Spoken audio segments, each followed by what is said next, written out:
MMC દ્વારા લાગુ કરેલ વ્હીકલ ટેક્સ બાબતે શું છે જનતાનો પ્રતિભાવ? આરટીઓના રોડ ટેક્સ સહિતના તમામ ટેક્સો ભર્યા બાદ એમએમસી વ્હીકલ ટેક્સ શા માટે? ટેક્સ હજુ વધુ હશે તો પણ જનતાની ટેક્સ ભરવાની તૈયારી સામે રોડ, રસ્તા, ખુલ્લી ગટરો, રખડતા ઢોરોનો ત્રાસ સહિતની સુવિધાઓ મળશે કે કેમ? મહેસાણા મહાનગરપાલિકાની હદમાં તૂટેલા રોડ રસ્તા, ખુલ્લી ગટરો, વરસાદી પાણીના નિકાલ, પાર્કિંગ, સ્ટ્રીટ લાઇટ સહિતની સુવિધાઓ પૂરી પાડવામાં નિષ્ફળ એમએમસી. જનતાના મનમાં ઉઠી રહેલા સવાલો એ છે કે શું વ્હીકલ ટેક્સ વસૂલ્યા પછી વાહન ચાલકોની જરૂરી પાયાની સુવિધાઓ પૂરી પાડવામાં એમએમસી સફળ થશે કે કેમ? આશિષ પટેલ, મહેસાણા. મહાનગરપાલિકાએ જે વ્હીકલ ટેક્સ લાગુ કરેલો છે એ બાબતે તમારું શું કહેવું છે? હમણાં બધું જાણવા મળ્યું ન્યૂઝ દ્વારા કે મહેસાણાની અંદર મહાનગરપાલિકા વ્હીકલ ટેક્સ લેવા જઈ રહી છે, જે આજ સુધી શક્ય જ હતું નહીં મહેસાણામાં. પણ પ્રજામાં તો એકતા નહીં અને પ્રજા તો અમારા મહેસાણાની ગુલામ હ. એટલે તમે 1.5ની જગ્યાએ 5% ટેક્સ લેશો ને તો પ્રજા તો ભરવાની હ. પણ મહાનગરપાલિકાના ચીફ ઓફિસર અને સત્તાધીશોનો અમારો સવાલ કે જો તમે આટલો બધો ટેક્સ લેતા હોય, ઘરનો વેરો લો હો, બીજા બધા ટેક્સ લો, તો પછી તમે વરસાદની અંદર જે અમુક વિસ્તારમાં પાણી ભરાઈ રહે, પછી પહેલું તો વ્હીકલ ટેક્સ લો એટલે ગાડીઓને મૂકવા માટેનું બજારમાં કોઈ જગ્યાએ સારું પાર્કિંગ નથી, તો પાર્કિંગની સુવિધા શું તમે આપશો? પછી જ્યારે રોડ તૂટી ગયો હોય તો તાત્કાલિક શું તમે રિપેરિંગ કરશો?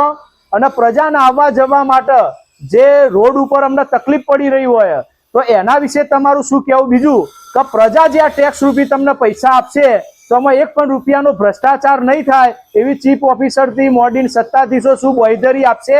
અને જો તમારી પ્રજાને હજી 5-10% ટેક્સ લો, મહેસાણાની પ્રજા વિરોધ કરવા નહીં આવે એ અમને ખબર. અને તમારે જેટલો ટેક્સ લેવો હોય એટલો લેજો, પણ જો તમે ભ્રષ્ટાચાર કરશો તો ભગવાન તમને માફ નહીં કરે. તમારું નામ જણાવો અને જે અત્યારે મહાનગરપાલિકાએ જે વ્હીકલ ટેક્સ લાગુ કરેલો છે એ બાબતે તમારું શું કહેવું છે? મારું નામ જગદીશ કુમાર ગોવિંદભાઈ પટેલ, વીઆઈપી નગર રહેવાસી છું. હાલ નગરપાલિકાએ જે વેરા નાખ્યો વાહન ઉપર, તે વેરાને અંતર્ગત મારું કહેવું છે કે નવું વાહન લઈએ તો આરટીઓ પણ 9% ટેક્સ વસૂલે છે. અને આરટીઓ ટેક્સની અંદર ગુજરાત રાજ્યનો પૂરો ટેક્સ આવે છે, તો આ સિટી ટેક્સ મહાનગરપાલિકાનો ટેક્સ શું કામ નાખવો જોઈએ? અને જો કાયદાકીય રીતે આ ટેક્સ આવતો હોય તો એ ટેક્સ નાખવાથી શું નગરપાલિકા અમને સલામતી અને રોડની એટલી સુવિધા આપશે? કારણ કે અત્યારે હાલ તો જે ટેક્સ ભરવામાં આવે છે એમાં રોડ, રસ્તા કોઈ સગવડો નથી હોતી, નથી ગટરોના ઘણી વખત ઢાંકણા ખુલ્લા હોય, ખાડાઓમાં સાધનો પડી કોઈના મણકાની તકલીફ થાય કે ઘણી મુશ્કેલીઓ થતી હોય છે. તેથી જો આ ટેક્સ નાખી અને સારી સુવિધાઓ આપશે તો એ યોગ્ય છે.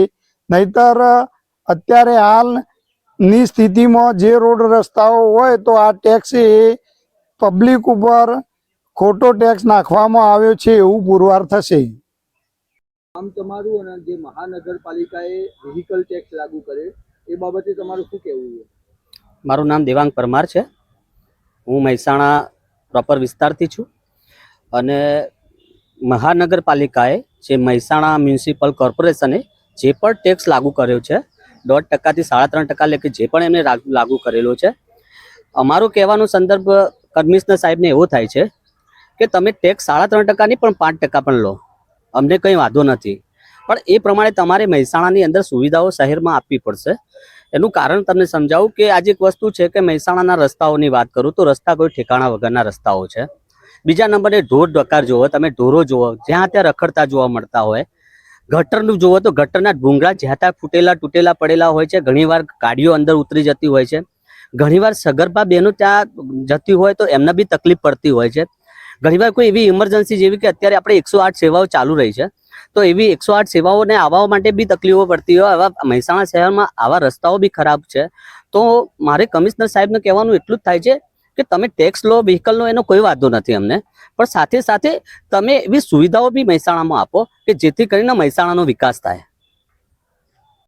બાપુ જે મહેસાણા મહાનગરપાલિકાએ વ્હીકલ ટેક્સ લાગુ કર્યો છે તો એ બાબતે તમારું શું કહેવું છે? સર્વપ્રથમ તો જ્યારે વ્યક્તિ કોઈ ગાડી છોડાવે છે ત્યારે સેન્ટ્રલ જીએસટી આપે છે, સ્ટેટ જીએસટી આપે છે, આરટીઓ ટેક્સ આપે છે. આ આટલા બધા ટેક્સ આપ્યા પછી એ ગાડી લઈને આવે છે તો મહાનગરપાલિકા અત્યારે ટેક્સ ઉઘરાવવાની શા માટે જરૂર પડી છે?